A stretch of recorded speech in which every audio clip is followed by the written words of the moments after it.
What it all comes down to, Your Honor. Kyetulina okumanya ow'ekitiibwa. What do we want to leave? Bino byonna tutunulya legasi ki kye twandiyagadde okuleka mu ggwanga.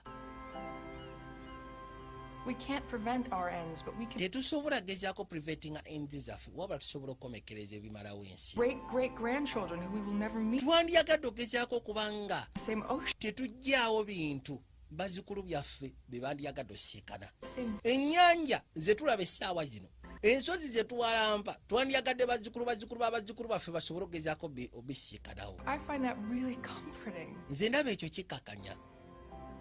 No matter how out of control or tenuous most of life is, there are some things that are forever. If we fight for them.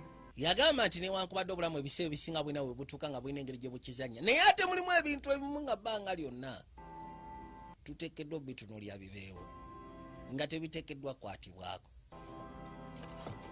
Alina ekintu kye yagambye nti bino ebintu by'olaba bye bigezaako otambuza ekosisimu n'okuwangaaza obulamu bw'omuntu, kubanga ebyo ebimera bye bigezaako tukuza empewo gye tussa bituyamba bintu bingi.